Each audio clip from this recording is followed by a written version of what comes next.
Icarus has had a rocky launch, from the delayed release with a weird beta weekend style pattern leading up to a mixed review rating on Steam and many complaints about artificial grind expansion, a limiting and constrictive talent tree, and a lack of permanence. Dean Hall, known for the DayZ mod and standalone, returned home to New Zealand in 2015 to start Rocketworks, a video game studio that started out by building a tower defense game called Out of Ammo in 2016 and Stationeers, a space station construction management game in 2017. Rocketworks then began work on Icarus in 2018. In the publisher's own words, the game takes place on a fictional planet of Icarus located roughly 4 light years from Earth.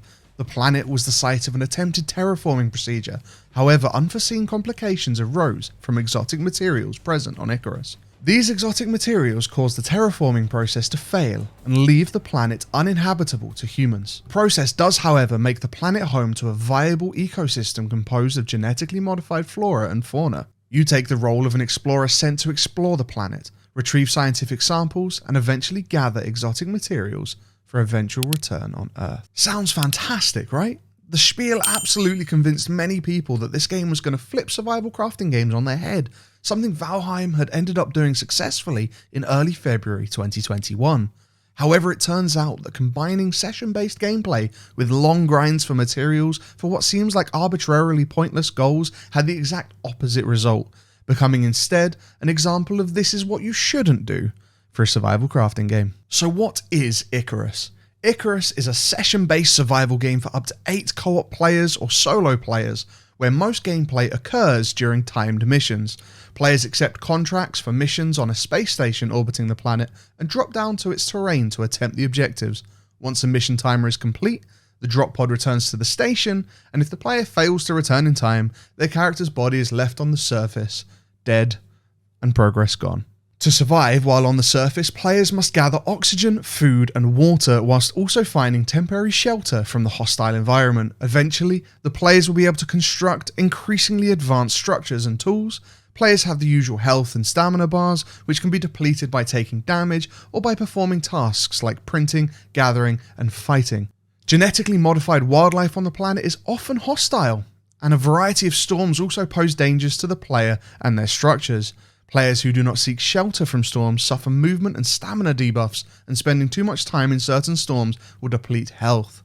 Weather events will also damage and occasionally set fire to player-built structures. Elements of the game's world are persistent, such as locations or caves and lakes. Others are procedurally generated, including the mineral formations found in such caves. The scope of the playable map also varies between missions. Nothing the player does or builds persists on the surface between missions. Initially, the player is supplied with nothing except an exposure suit. They must harvest materials essential to survival. As they progress, their character can unlock talents that improve their abilities and access crafting blueprints that enable more advanced tools, weapons, and materials. And on subsequent sessions, they retain their talents and blueprints, but begin most missions with little in the way of material supplies. So before I get into where Icarus fails, let's look at where it succeeds. A completely fresh take on a genre that has been very cut and paste for a long time now. Session-based co-op PvE survival. The sessions are fun, and you can choose your missions based on the time that you want to spend on planet. Want a quick resource run for research points? There are missions easily done in an hour or 2. Want to settle down for up to a month in a long haul session? Those are available too. The weapons feel great. Archery in the game is the same dopamine-inducing joy of stealth archery that we all had playing Skyrim. Slow motion camera shots of arrows flying through the sky and mobs dropping dead in a single hit with cinematic fashion. Building in the game is excellent. The structural mechanics of different materials feel real. The storms trying to pull the roof off your shack, or lightning striking your thatch roof and setting it alight, leaving you to try and put it out in a panic. Placing a concrete furnace in my wooden hut, the entire thing collapsed when it crushed the foundations that I clearly hadn't placed well enough, was hilarious and exciting. The exploration is thoroughly enjoyable, until you've learned the whole map at least, and while there are many repeated objectives, there are some incredibly fun and interesting objectives that keep you on your toes. The progression from tier 1 to tier 3 moves swiftly and smoothly, and it doesn't feel terrible, to the point that once you've procured enough research points, you can effectively skip the first and second tiers and start working at tier 3 as soon as you land. However, this is where the game starts to fail. Tier 4 progression, which is required for objectives in some missions, can be, for lack of a better word, a slog. Even with yield increasing talents and tools, the amount of metals that is needed to be mined to progress into Tier 4 is staggering, with generally a very limited amount of what actually is on the map. This has been adjusted recently with the new fueled deep pore miners that you can build, but is still very present as an issue. One of the missions will forever stick in my mind, Avalanche, which is a mission that opens up another section of the planet for you to explore. It requires you to travel across the map, then construct a power generation source, which is in Tier 4, to power a laser that will melt a frozen blockage in a valley. However, this mission essentially ends up equating to travel for an hour, build a base, grind for hours and hours for materials, then place down a single buildable for Tier 4 and mission complete. The frustration of missions like this that give you no real chance to have fun or do something new or unique just seem like arbitrarily extended difficulty and grind for no reason, and it can cause a drop in motivation to keep playing. There are also issues with the talent tree, and part of this has already been addressed, but I still want to talk about it. There was a cap of talent points that was never informed, so when players reached level 40, they suddenly just stopped getting talent points, and there was no way to respec. It felt like the lack of information had just pigeonholed players into living with their mistakes and having no way to do better except start over. This has since been fixed, with more talent points being added up to level 50, and the solo tree being separated and having a separate pool of points. Respecs have also been added, with respec points being purchasable for in-game currency, yet the talent tree still feels constrictive. Just less so. And then probably the biggest failure of the game is thinking that players would be fine with being given all these tools and all these ways to make cool bases, progressing up the tech tree and fitting out their gardens, kitchens, workshops, being completely fine with this being destroyed every single session. Arguably the largest complaint about the game on the Steam reviews and elsewhere is exactly this. Why offer all the cool base building for it to be destroyed over and over? They even offer an outpost mode that is permanent, but then there are no threats or objectives to do. It feels like there's almost no point to being in that mode at all. I'll talk about the outpost mode more later. The very first YouTube video for Icarus, called Teaser, was dropped in June 2020, a year before the game was announced at the PC gaming show, and it looked great. Alien creatures, vehicles, desperation, building, experiments. Now, of course, I'm holding hope that alien creatures and vehicles are on their way, but I believe the video was the start of people expecting more from the game than they got.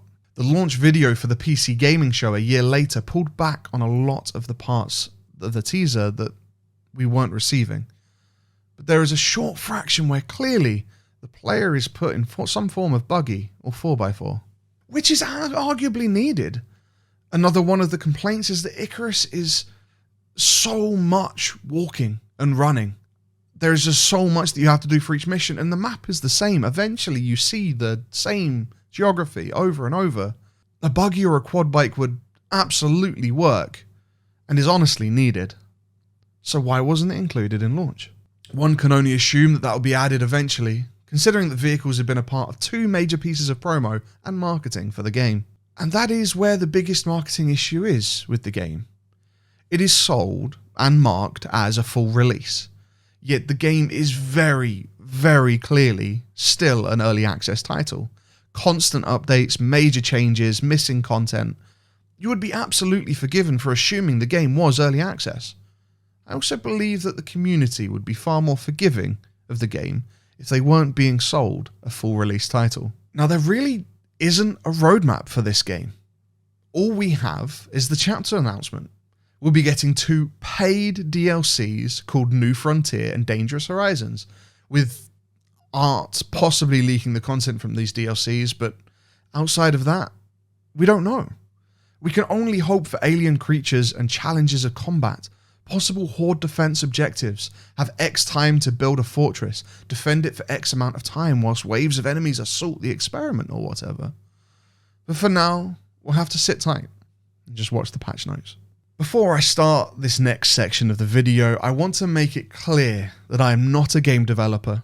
I am someone who plays games as a passion and creates content for them for a living. These are my opinions, and I'm not claiming this solution to be the absolutely correct answer, just what I believe. Icarus is, as we have already established, a session-based survival crafting game, which is one of its greatest strengths and also its greatest weakness. What I would propose for a second half to the game would be to combine the session-based content with outposts and adjust the space station content. Everybody has an outpost, a permanent base that they continue to improve, work on, develop, and live in. This outpost exists on a small portion of the planet where this terraforming took better than the rest of the planet, and permanent living is possible. They then use that outpost as a base station for their expeditions to the parts of the planet that can't be lived in permanently, sending up the findings of their experiments and samples of alien flora and fauna in smaller cargo vessels. They get to and from the expeditions via a space buggy style thing, with a cargo space that is upgradable. They can bring whatever they want with some limitations for gameplay from their outpost to the expedition, and can bring back whatever they want. Now the key thing here is that the outpost map is short of certain resources, like tier 4 resources. So in order to upgrade the outpost with things that the tier 4 resources needed, the materials needed to be brought back, have to be brought back on the buggy from expeditions to then be used on the outpost. The same thing occurs with research points as already in the game. You can spend them to call in drops to your outpost map of things that you want to be printed via the 3D printers or new technologies. So we can still access all the things, but it makes it feel more permanent and like everything you're doing has a reason without any stupid arbitrary grind. Oh, you need a power generator for this expedition? No problem, load it up into the buggy, but watch out, the polar bear just mauled it and now you're going to have to repair it before you can take it back out again on another mission. You only have 6 hours for this expedition, but you need to get more titanium for the outpost? You better move quickly, or be forced into a choice. Do you leave the expedition a failure and get the resources, or do you complete the expedition and miss out on those crucial resources you need to upgrade your outpost? Frankly, if this was how the gameplay loop worked, I don't think anybody would complain about the destruction of property in the session-based mechanic, or the arbitrary long grinds for tier 4 technology. But again, this is just my opinion. Icarus has legs. It has promise, it has potential, and for the price tag, I think it's absolutely worth playing and getting. It's very fun with friends, and a great solo experience. It's lacking things that make it a genre-defining product, but it's definitely worth the money. You get your bang for your buck before you have even reached the point where the arbitrary grinds are coming in and the end game ridiculousness is happening. You are already 50 to 100 hours into the game. And with a price tag that is a roughly 30 USD, you're definitely getting the bang for your buck. The game is also being updated constantly. There is at least one update a week, occasionally a fortnight, bringing in fixes, new resources, new missions, new changes, improvements, fixes of systems that we don't like. The devs are working very, very hard to make this game something. And as we know by looking at other games where the devs have worked very, very hard to make up for their errors, good things can come. So all in all, Icarus has had one hell of a journey so far, and I believe it has a long way to go before it really does become the genre-defining game and something that flips the genre on top of its head, or like it planned to. But as it is right now, it's worth getting, it's worth buying, and I highly recommend it. Archery in the game is the same dopamine-inducing joy of stealth. Archery in the game is the same dopamine-inducing... Archery in the game is the same dopamine-inducing...